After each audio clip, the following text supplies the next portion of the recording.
గజ్జల వెంకట సుబ్బారెడ్డి గారు కీర్తిశేషులయ్యారండి. వారికి వారి తండ్రి గారికి ఆత్మక శాంతి కలగాలని వారి కుమారుడు వెంకటేశ్వర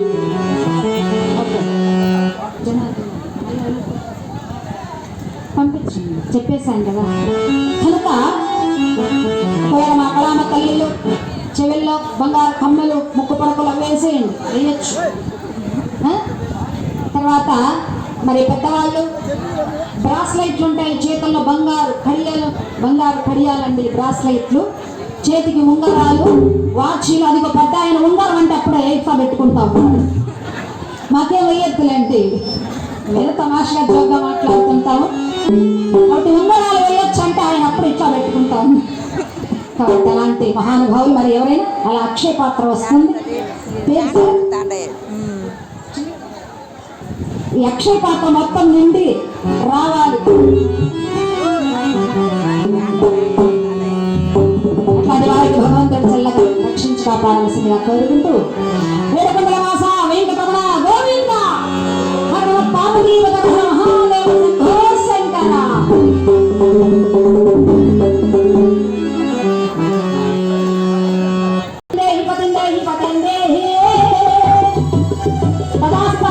ఈ జన్మలో కాదు, వచ్చే జన్మలో నువ్వు ద్రౌపదిగా పడతావు.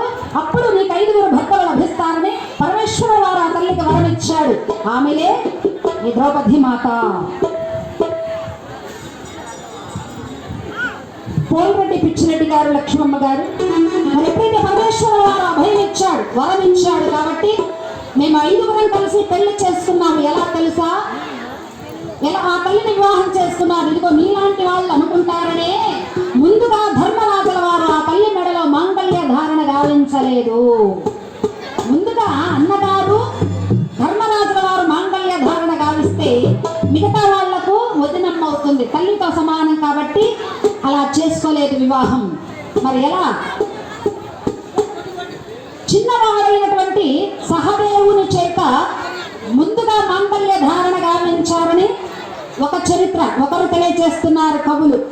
మరొకరు ఏమని తెలియజేస్తున్నారయ్య అంటే, వరుసగా ఉన్నటువంటి వదిన చేత, ఆడబిడ్డ చేత ఈ పాండవులు 5 కలిసి ఆ మాంగళ్యాన్ని ముట్టుకున్న తర్వాత వరుసగా ఉన్నటువంటి ఆడబిడ్డ చేత ఆమె మెడలో మాంగళ్య ధారణ, అంటే వీళ్ళు పాండవులే ఆమె మెడలో మాంగళ్య ధారణ గావించినట్లుగా అలా వరుస కలిగినటువంటి ఆడవారితో ఆ ముత్తైదువుతో ఆమె మెడలో మాంగళ్య ధారణ గావించారండి. కాబట్టి ఇది ఇట్లాంటి వాళ్ళు ఉంటారు అనుకుంటారనే, అలా అనుకోకుండా ఉండడం కోసమే ఈ విధంగా వారు వివాహం చేసుకున్నారు అంటున్నాడు ఇక్కడ అర్జునుడు. అమ్మా చూడు, నీకొక మాట మాట్లాడకు, నీకు నుంచి వెళ్ళిపోమన్నాడు అర్జునుడు వారు. ఓ అర్జున, ఆడది తనంతట తాను వచ్చిందని అనుప చేస్తున్నావా? అసలు నీవు మగవాడువా? నీకు మగత్వం అనేదే ఉందా? మరి నీవు నపంసకమైపోదుగాక అని చెప్పించి అలా తిన్నగా తన మందిరంలోకి వెళ్ళిపోయిందండి. బాధపడుతున్నాడు అర్జున వారిది ఏమిటి? నపంసకుడు అమ్మని శపించింది ఊర్వశి అని బాధపడుతుండగా దేవేంద్రుల వారు అక్కడికి వచ్చారు. నాయన అర్జున, బాధపడకు, ఈ ఊర్వశి శాపము నీకు 1 వత్సరం ఉంటుంది, ఇది అజ్ఞాతవాసంలో నీకు ఉపయోగపడుతుంది నాయన. నన్ను తలుచుకుంటే ఈ రూపం వస్తుంది, నన్ను తలుచుకోగానే అజ్ఞాతవాసం వత్సరకాలం పూర్తి అయిపోయిన తర్వాత మళ్ళీ నీ రూపం నీకు వస్తుంది నాయన అని తండ్రి గారు ఆ దేవేంద్ర వారు తెలియచేయగా, ఇక ఆ విధంగా అర్జునుల వారికి ఊర్వశి శాపం అలా వచ్చిందండి భక్తులారా. అలా అన్నయ్య, నాకు ఊర్వశి ఇచ్చినటువంటి శాపం ఉండనే ఉంది కనుక మరి నేను బృహన్నల అన్నటువంటి పేరుతో ఆడపిల్లలకు ఆటపాటలు నేర్పుతో కాలం గడిపేస్తానన్నయ్య అన్నాడు. సరే, మరి నకుల సహదేవులు దామగ్రంథి తంత్రి పాలుడు అశ్వశాలకు రక్షకుడుగా ఒకరు, పశువులకు కాపరిగా ఒకరు పనిచేస్తామన్నారు.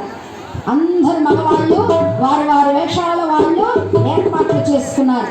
మరి అమ్మవారు ద్రౌపది మాత అయోనిజ అగ్ని సంభూత శక్తి స్వరూపిణి అమ్మవారు ద్రౌపది మాత పార్వతి అమ్మవారు వంశతో జన్మించిందండి ఆ ద్రౌపది మాత. అట్లాంటి పరమపతివ్రత అండి మహాతల్లి.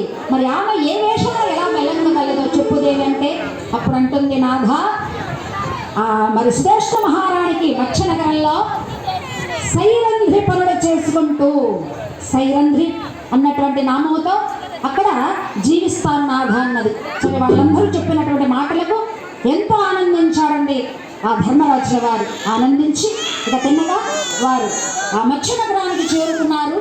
పొలిమేర, ఆ పొలిమేరలో ఒక శ్మశాన వాటిక, ఆ శ్మశాన వాటిక దగ్గరకు వెళ్ళారు. అక్కడ ఒక గోవు మరణించింది. ఆ మరణించినటువంటి గోవు చర్మంలో పాండవుల ఆయుధాలన్నీ కూడా ధర్మరాజుల మరి భీమసేనుల వారి యొక్క గదాదండాన్ని తలగా అమర్చి, అర్జున వారి యొక్క గాంధీవాన్ని చేతులుగా అమర్చి, మిగిలినటువంటి వారి పాండవ ఆయుధాలు ఆ కాళ్ళు చేతులుగా అమర్చి ఆ కట్టగా చుట్టి ఆ శని వృక్షం పైన భద్రపరిచారు. ఎవరు? ధర్మరాజుల వారు. శని వృక్షం అంటే ఏమిటండి? శని వృక్షం అంటే ఏమిటి? జమ్మి చెట్టు. ఆ జమ్మి చెట్టు మీద భద్రపరచి అంటున్నాడు ధర్మరాజుల వారు, ఆయుధాగారములారా, నరులకు ధర్మనందనకు ధర్మ, వరులకు భయంకరమగు మహారగమగు సర్పములు కనిపించునట్లు యమతనయుడు శాసించే.